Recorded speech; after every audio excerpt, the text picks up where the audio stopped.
Hello student, कैसे हैं आप लोग। उम्मीद है आप सब लोग सभी होंगे। सबसे पहले जो है welcome to our YouTube channel Gyan Guru India. आज जो हम टॉपिक डिस्कस करने वाले हैं उसका नाम है माइक्रो प्रोपोगेशन स्टेजेस। मतलब माइक्रो प्रोपोगेशन टेक्निक्स को परफॉर्म करने के लिए हमें कौन कौन सी स्टेजेस को परफॉर्म करना होगा, कौन कौन सी उसमें स्टेजेस होंगी, उसके बारे में हम लोग पढ़ने वाले हैं। अगर आपने अभी तक हमारा चैनल सब्सक्राइब नहीं किया है तो सबसे पहले हमारा चैनल सब्सक्राइब कर लें, क्योंकि यहाँ पर आपको जो है माइक्रो प्रोपोगेशन टेक्निक्स, जेनेटिक्स और बायोकेमिस्ट्री, बायोटेक्नोलॉजी और माइक्रोबायोलॉजी की सारी वीडियो देखने के लिए आपको यहाँ पर मिलेंगी।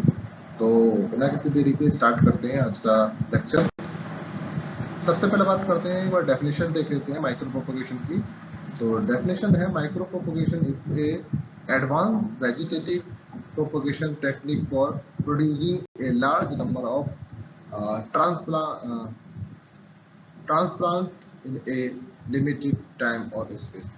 ठीक है, मतलब माइक्रो प्रोपोगेशन एक वेजिटेटिव प्रोपोगेशन टेक्नोलॉजी की एडवांस टेक्निक है, जिसमें हम क्या करते हैं, लार्ज नंबर ऑफ ट्रांसप्लांट्स, मतलब बहुत सारे ट्रांसप्लांट्स बनाते हैं, वो भी किसमें, एक लिमिटेड टाइम में और एक लिमिटेड स्पेस में। ये देख सकते हैं आपका मदर प्लांट, और इस मदर प्लांट से हमने क्या करा है, माइक्रो प्रोपोगेशन के द्वारा बना रखे हैं प्लांट्स। और ये प्लांट्स कैसे कहलाते हैं, ये कहलाते हैं क्लोन्स कहलाते हैं। क्लोन मतलब क्लोन इसलिए क्योंकि इन प्लांट्स के जो कैरेक्टरिस्टिक्स होते हैं वो 100% कितना, 100% जो है अपने मदर प्लांट से मिलते हैं। ठीक है ना, जो कैरेक्टरिस्टिक्स मदर प्लांट्स में होंगे वही कैरेक्टरिस्टिक्स किसमें होंगे, वही कैरेक्टरिस्टिक्स जो है इनके जितनी ऑफस्प्रिंग्स जो है उसमें होंगे।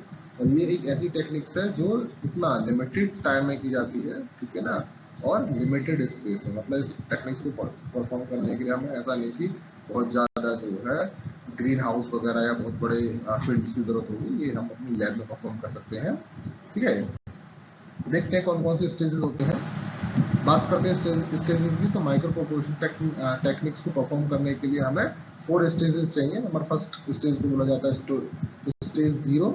इसमें क्या किया जाता है, मदर प्लांट का सिलेक्शन किया जाता है। मतलब उस प्लांट को सिलेक्ट किया जाएगा जिसके हमें क्लोन्स बनाने हैं। ठीक है ना, मतलब जिस प्लांट को हमें यूज करके क्या बनाने हैं, माइक्रो प्रोपोगेशन टेक्निक्स के थ्रू जो है क्लोन्स बनाने हैं। ठीक है ना, वो प्लांट कैसा होना चाहिए, हेल्दी होना चाहिए, डिजीज फ्री होना चाहिए, और उसके अंदर कोई ना कोई एक स्पेशल क्वालिटीज होनी चाहिए, जिस स्पेशल क्वालिटीज के हमें क्या है, बहुत सारे प्लांट्स ग्रो कराते हैं। ठीक है, नंबर सेकंड आता है स्टेज फर्स्ट। ठीक है, सेकंड जो स्टेज है उसका नाम दिया गया है स्टेज फर्स्ट। इसमें क्या होता है, establishment of the aseptic culture. ठीक है ना, इसमें क्या करते हैं, जो भी हम माइक्रो प्रोपोगेशन टेक्निक्स परफॉर्म करते हैं, उस पूरी परफॉर्मेंस के लिए हमें एसेप्टिक कल्चर चाहिए होता है। मतलब ऐसा एक कल्चर चाहिए होता है जिसमें हमें क्या माइक्रो प्रोपोगेशन टेक्निक्स को ग्रो करना है, उस एक्स प्लांट से जो है एक्स प्लांट को आइसोलेट कर करके मीडिया में ग्रो कराना है। तो उसके लिए क्या चाहिए, हमें एसेप्टिक कल्चर चाहिए। ठीक है, नेक्स्ट है स्टेज सेकंड।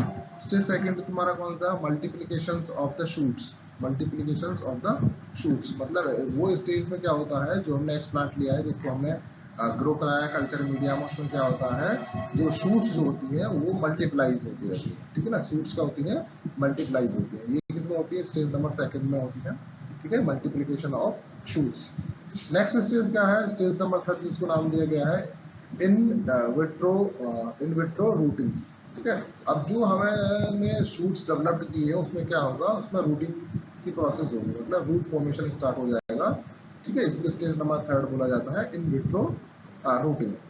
नेक्स्ट है तुम्हारा स्टेज नंबर फोर्थ, जिसको हमने बोलते हैं ट्रांसप्लांटेशंस और हार्डनिंग्स।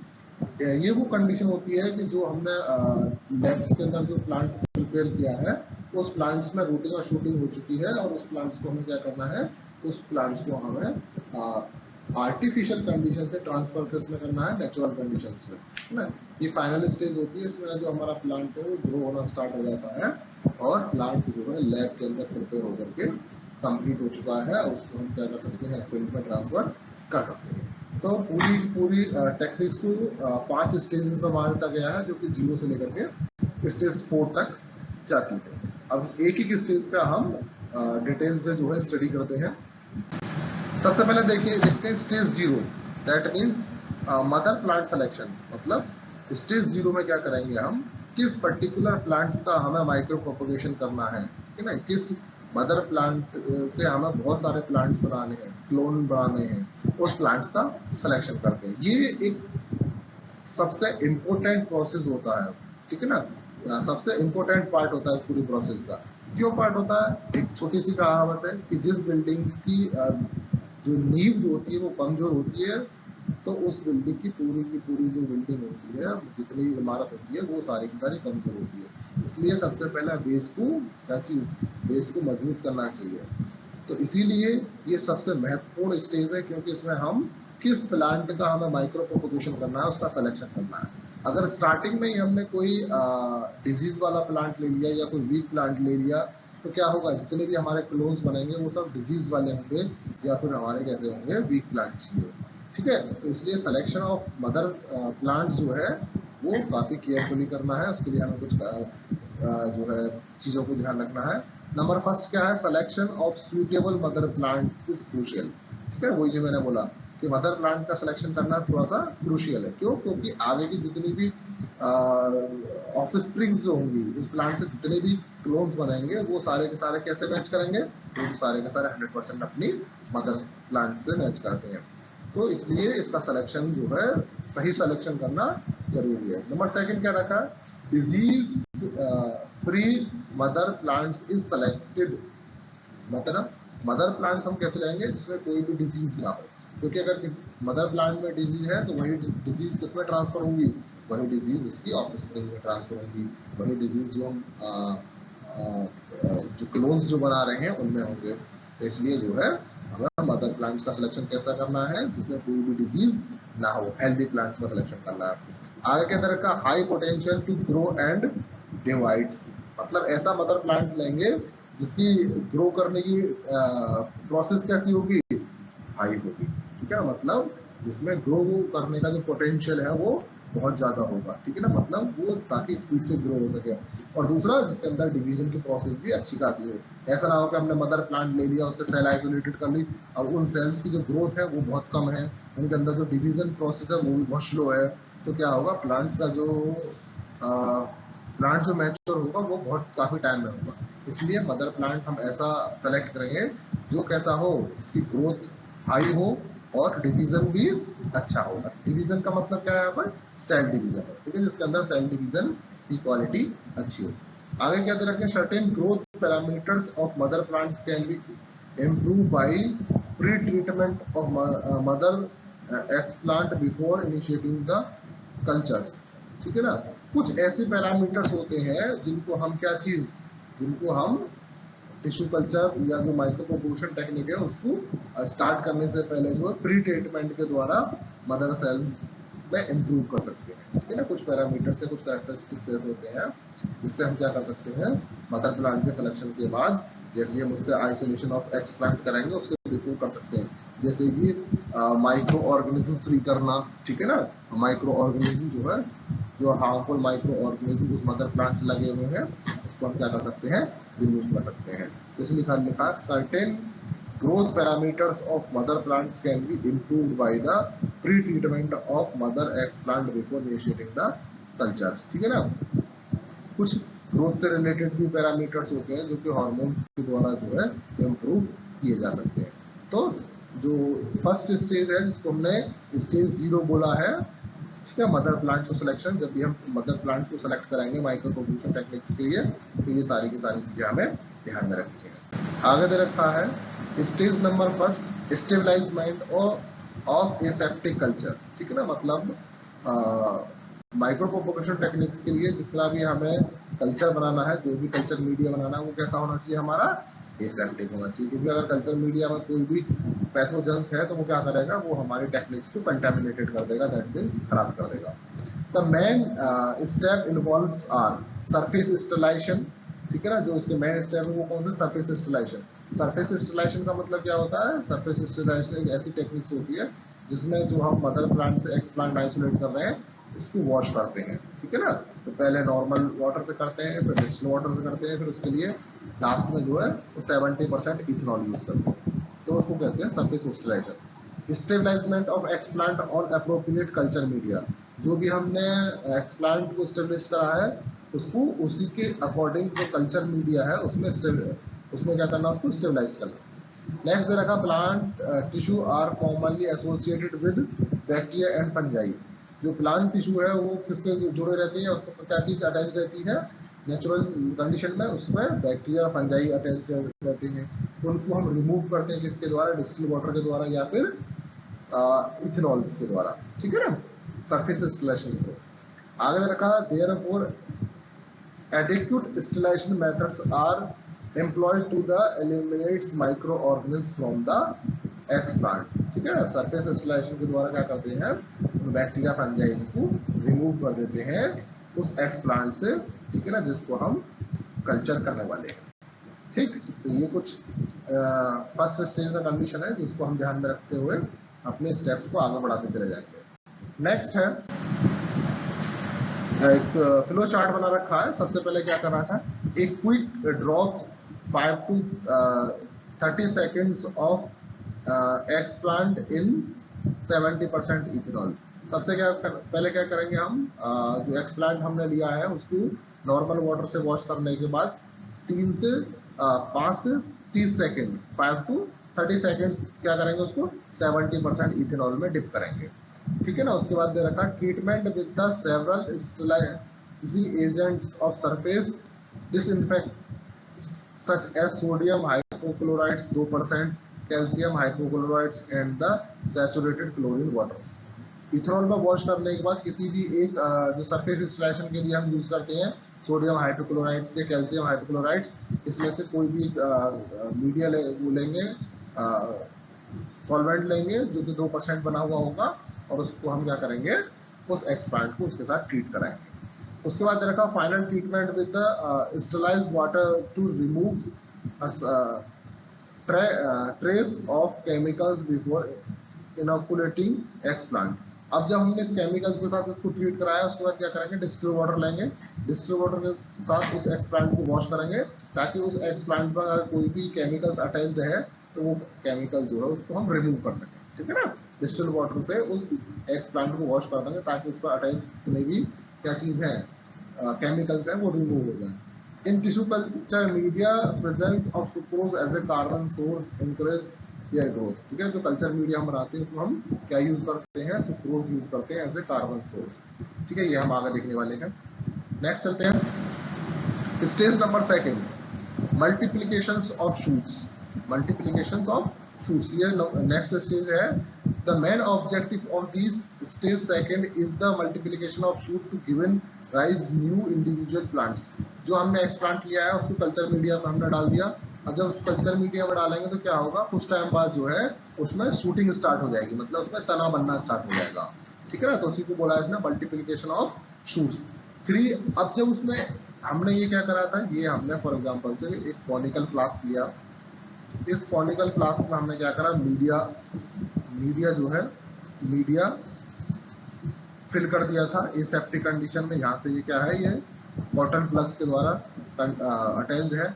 अब इसमें क्या होगा, इसमें हमने वो एक्सप्लांट डाला, जो एक्सप्लांट हमने आइसोलेट किया था वो एक्सप्लांट हमने यहाँ पर स्टेलाइज कंडीशन में यहाँ पर डाल दिया।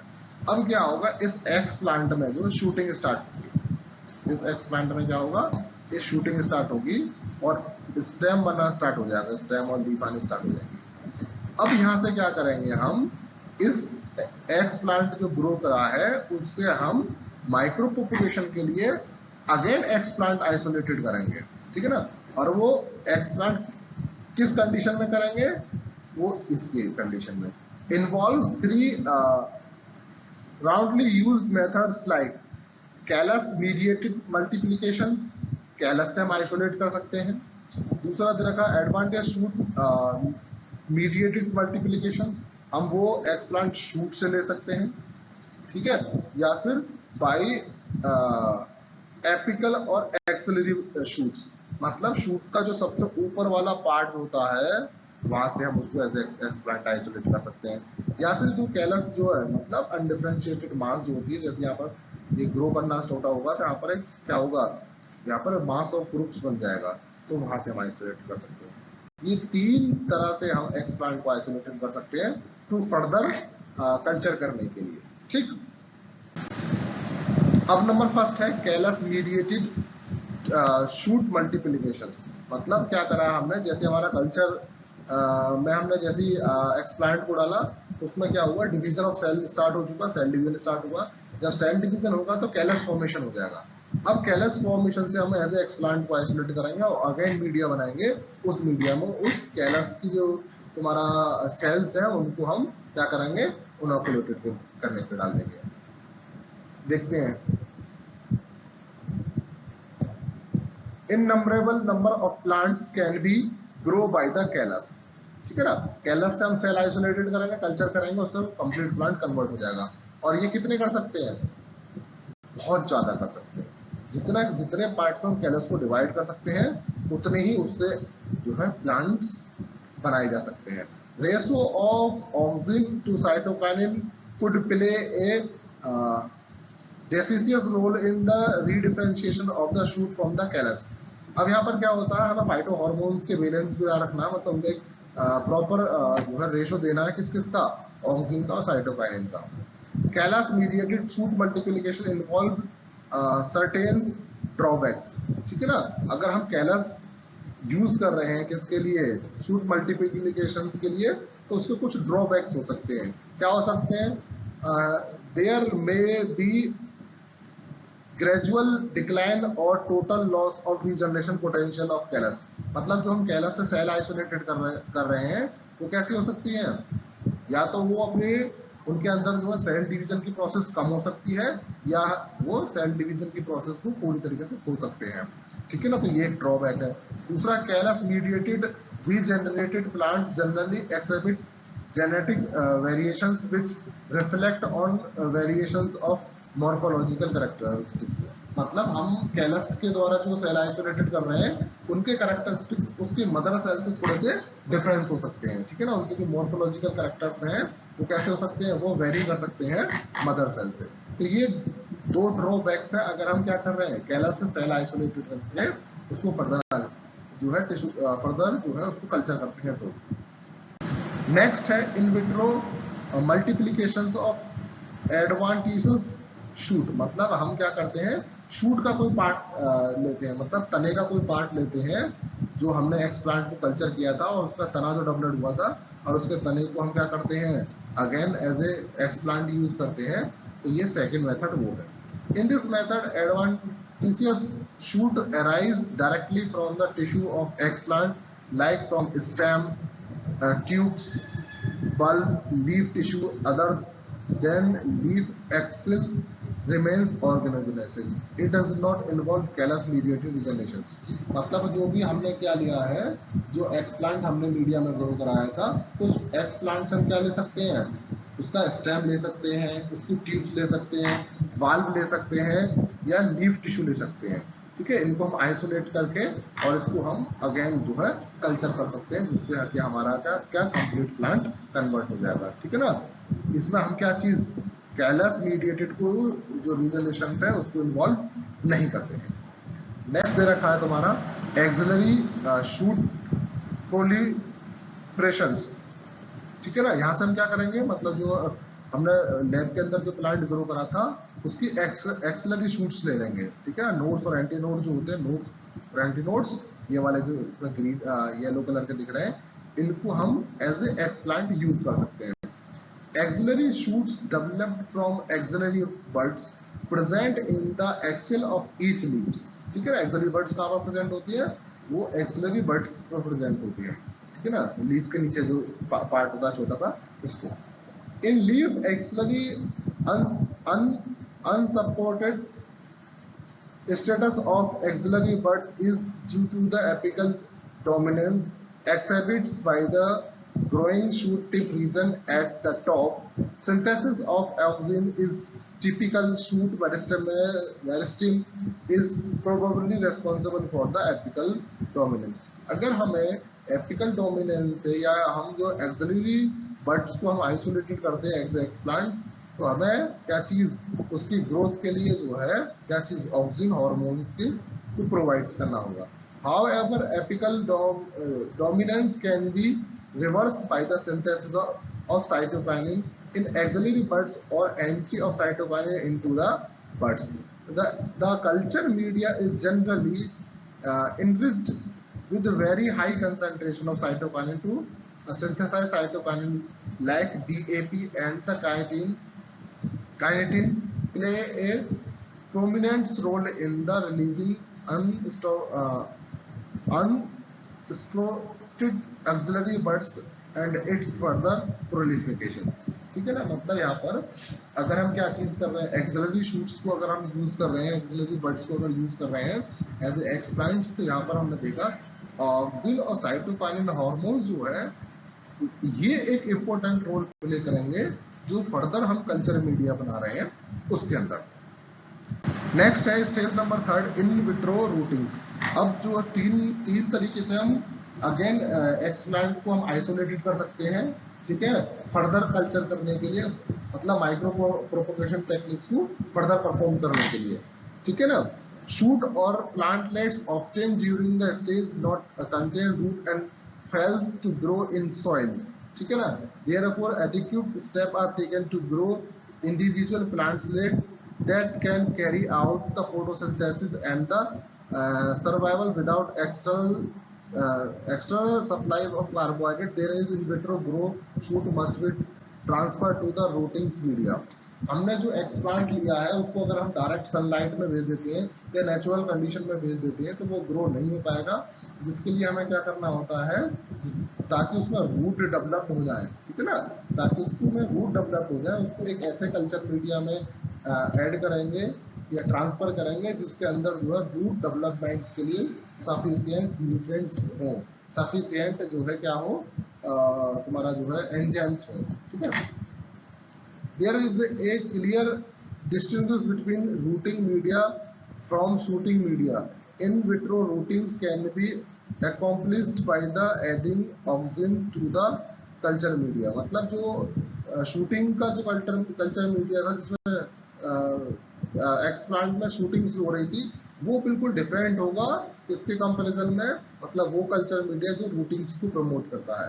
इसमें जो हार्मोन्स है, क्या चीज, ऑक्सिन हार्मोन्स, वो एक्स्ट्रा थोड़ा सा हमें यूज करना पड़ेगा। अगला दे रखा supplying riboflavins and other adjacents enhance root induction process, ठीक है ना, मतलब रूटिंग प्रोसेस को एक तरीके से इनहेंस करने के लिए हमें कुछ राइबोफ्लेविन्स या अदर हार्मोन्स को भी ऐड करना हो सकता है जिससे कि रूटिंग की प्रोसेस जो है वो थोड़ा सा फास्ट हो जाए। नेक्स्ट है स्टेज 4 ट्रांसप्लांटेशंस और हार्डनिंग्स। मतलब अब जो हमारा प्लांटलेट्स जो है वो ग्रो कर चुका है, उसके अंदर रूट और शूट दोनों डेवलप्ड हो चुकी हैं। अब उसको क्या करेंगे, हम ट्रांसफर करेंगे ग्रीन हाउस में, मतलब आर्टिफिशियल कंडीशन से उसको नेचुरल कंडीशंस में हम ट्रांसफर करने की प्रोसेस करेंगे। नंबर फर्स्ट दे रखा प्रोसेसिंग और transferring plantlets from aseptic culture media to the soils, ठीक है, वही मैंने बताया। उस प्लांटलेट्स को क्या करेंगे, जो आर्टिफिशियल एनवायरनमेंट है उससे ट्रांसफर करेंगे सॉइल्स के लिए। Intermediate transfer of tissue culture plants into soil is determinal for survival of regenerated plants due to the desiccations, infection and light temperature shocks, excess water loss, the notice from the leaves of plants immediately after transplantations, high ratio of water loss due to the lack of protective culture layers। इसमें क्या होता है कि जैसे ही हम उसको transfer करते हैं सॉइल्स में, ठीक है ना, तो उसका जो सर्वाइवल रेट है वो उतना नहीं था क्योंकि उसको हमने एक आर्टिफिशियल मीडिया से एक नेचुरल मीडिया में ट्रांसफर करा है। तो उसमें स्टार्टिंग में हमें क्या करना होगा, उसको इन्फेक्शन से क्योर करना होगा, एक लाइट, प्रॉपर लाइट को भी कंट्रोल करना होगा, और टेम्परेचर स्टॉक्स, मतलब टेम्परेचर स्टॉक्स, लाइट्स और इन्फेक्शन से वो मतलब उसके अंदर डैमेज ना हो जाए या एक्सेस ऑफ वाटर लॉस, मतलब एक्सेस ऑफ वाटर लॉस ज़्यादा ना हो। तो इसलिए उसको डायरेक्टली हम किसमें फील्ड में ना भेज करके उसको किसमें भेजेंगे, हम ग्रीन हाउस वगैरह में भेजेंगे, ताकि जो है ये सारी कंडीशन जो है एक तरीके से कंट्रोल हो सके। In the order to overcome these problems regenerated plants are subjected to hardenings. Next दे रखा है स्टेप्स ऑफ हार्डनिंग्स, मतलब हार्डनिंग्स के लिए हमें क्या क्या स्टेप्स करने हैं वो सारी की सारी जो है एक स्टेप्स को उसको समझाते हैं। सबसे पहले दे रखा removing test tube grow plantlets and washed under distil water to remove media sticking to the basal portions of the shoots. सबसे पहले क्या करेंगे, जो प्लांटलेट्स हमने टेस्ट ट्यूब में ग्रो करा था उस प्लांटलेट्स को हम क्या करेंगे, रिमूव करेंगे और डिस्टिल वाटर से वॉश करेंगे, ताकि उसकी जो रूट्स जो है उस पर कोई भी अगर मीडिया लगा हुआ है या शूट पर कोई भी मीडिया लगा हुआ है तो वो वॉश हो जाए। सेकेंड स्टेप क्या होगा, plantlets are then placed in sterilised soil और ह्यूमस सॉइल्स। मतलब ऐसा नहीं कि हम नॉर्मल सॉइल्स में उसको ट्रांसफर कर देंगे, सबसे पहले उस प्लांटलेट्स को ऐसे सॉइल में ट्रांसफर करेंगे जो स्टेलाइज्ड सॉइल हो, ठीक है ना, जिसके अंदर जो है इन्फेक्शन ना हो, ऐसे सॉइल में उसको ट्रांसफर करेंगे। These are completely covered by plastic sheets or directly placed in greenhouse to provide 90% to 100% humidity for up to 15 days। ठीक है, जब हमने उसको ट्रांसफर करा है तो उसकी ह्यूमिडिटी को मेंटेन करने के लिए, ऐसा ना हो कि एकदम से उस प्लांटलेट्स का वाटर जो है वो क्या हो जाए, लॉस हो जाए, ठीक है ना, या डायरेक्टली वो ज़्यादा हाई लाइट के अंदर आ जाए तो जिससे क्या होगा वो सूख जाए पौधा। ऐसा नहीं करेंगे, सबसे पहले क्या करेंगे, उसको 15 दिन के लिए या तो हम ग्रीन हाउस में ट्रांसफर करेंगे या फिर एक जहाँ भी ट्रांसफर करेंगे उसको कवर कर देंगे, किसके द्वारा, प्लास्टिक शीट्स के द्वारा, ठीक है ना, ताकि उसका जो वाटर लॉस जो है वो कंट्रोल हो सके। नेक्स्ट देखा humidity to gradually reduce to 70%। जो ह्यूमिडिटी हमने 15 दिन और 90 टू 100% कंट्रोल करके रखी थी, अब 15 डेज के बाद उसको क्या कर देंगे, उसको थोड़ा कम कर देंगे, मतलब 70% ह्यूमिडिटी में उसको रखेंगे। After that assimilation plants are then transfer to the fields. उसके बाद जो है हम उस प्लांट्स को जो है कहाँ पर ट्रांसफर कर सकते हैं, फील्ड पर ट्रांसफर करते हैं। अगर हम डायरेक्ट उसको फील्ड पर ट्रांसफर करते हैं तो वहाँ पर क्या है, वहाँ पर लाइट जो है वो काफ़ी मतलब एक तरीके से ज़्यादा होती है, जिससे क्या होता है कि प्लांट्स जो है उसके अंदर वाटर लॉस ज़्यादा हो जाता। दूसरी चीज़ जो है, सॉइल जो है अगर वो कंटेमिनेटेड सॉइल है और वहाँ पर अगर हमने डायरेक्टली ट्रांसफर कर दिया तो क्या होगा, तो सॉइल का कंटेमिनेशन क्या होगा, उसकी रूट को जो है डाइजेस्ट कर देगा, मतलब वो जो बैक्टीरिया वायरस जो है उसकी रूट को क्या कर देंगे, खत्म कर देंगे, जिससे प्लांट जो है सूख जाएगा। तो इसलिए उसको क्या करते हैं, हम ऐसी कंडीशन में ट्रांसफर करते हैं जो तुम्हारा थोड़ा कुछ कंट्रोल कंडीशन हो as compare to lab. Lab में तो 100% कंट्रोल कंडीशन होती है, लेकिन ग्रीन हाउसेज में कुछ लिमिट तक जो है चीज़ों को कंट्रोल किया जा सकता है, तो उसको पहले 15 टू 20 डेज जो है ग्रीन हाउस में ट्रांसफर करेंगे। ठीक, अब बात करते हैं एप्लीकेशन की। What was the applications of micro propagation techniques. तो नंबर फर्स्ट क्या है, small amount of plant use to sufficient for the production of million of clones in a year using micro propagation. मतलब हमने देखा था ग्राफ्टिंग्स के द्वारा या कोई और मेथड यूज कर रहे थे तो उसमें प्लांट्स का बहुत ज़्यादा पार्ट चाहिए होता है, जबकि जो है माइक्रो प्रोपगेशन टेक्निक्स में एक सिंगल टिश्यू चाहिए होता है, मतलब एक छोटा सा पार्ट चाहिए होता है जिसके द्वारा हम क्या कर सकते हैं, प्लांट्स को ग्रो कर सकते हैं। नेक्स्ट तरह का plantlets in large number can be produce in short periods. मतलब कम समय में बहुत सारे प्लांट्स को हम ग्रो कर सकते हैं माइक्रो प्रोपगेशन टेक्निक्स के द्वारा। नेक्स्ट तरह का large amount of plants can be maintain in small spaces. This help to save endangered species and the storage of jump plants. हम मतलब क्या है, बहुत छोटे स्पेस में जो है बहुत सारे प्लांट्सों को ग्रो कर सकते हैं, जिससे क्या होगा कि जितनी भी हमारी एंडेंजर्ड स्पीसीज हैं उनके जर्म प्लांट्स को क्या कर सकते हैं, कंजर्व कर सकते हैं। मतलब जर्म प्लांट्स कंजर्व करने के लिए हमें बहुत ज़्यादा स्पेस नहीं चाहिए, या कोई एंडेंजर्ड स्पीसीज है उसको अगर हमें कंजर्व करना है तो बहुत ज़्यादा स्पेस की जरूरत नहीं होती। नेक्स्ट रखा था micro propagation method produce plant free of disease. Micro propagation के मेथड्स के थ्रू जो भी हमें प्लांट्स प्रोड्यूस होते हैं तो सारे के सारे कैसे होते हैं, वो डिजीज फ्री होते हैं, उनके अंदर कोई भी डिजीज नहीं होती, क्योंकि वो सारे के सारे स्टेलाइज कंडीशन में किए जाते हैं। नेक्स्ट रखा fast international exchange of plant genetic without the risk of disease introduce in the provided. Next है throughout somatic embryogenesis production of artificial synthetic और artificial seeds is becoming popular nowadays. मतलब हम micro propagation techniques के द्वारा क्या कर सकते हैं, सोडियम एम्ब्रियोजेनेसिस के द्वारा आर्टिफिशियल सीड्स बना सकते हैं, जो कि आज के टाइम में बहुत ज्यादा प्रचलित है। ठीक है, मतलब हम ऐसी स्पीसीज जो सीड फॉर्मेशन नहीं कर सकती, उन स्पीसीज में भी हम क्या कर सकते हैं, हम आर्टिफिशियल तरीके से सीड्स बना सकते हैं। ठीक है ना, जिससे क्या होगा, उनको स्प्रेड करना इजी होगा, उनको ग्रो करना इजी होगा, ट्रांसफर करना इजी होगा, और उनको केयर करना थोड़ा सा इजी होगा।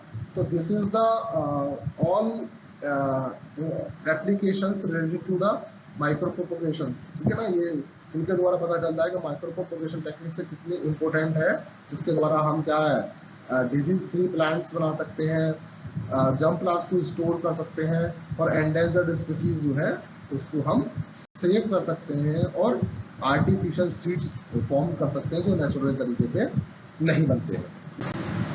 ठीक है, thank you, have a nice day. ऐसे ही वीडियो देखने के लिए हमारे चैनल को क्या करें, लाइक और सब्सक्राइब करें, और जिन बच्चों ने जेनेटिक्स के अभी तक वीडियो नहीं देखे हैं, वो जेनेटिक्स की वीडियो जाकर के देखें।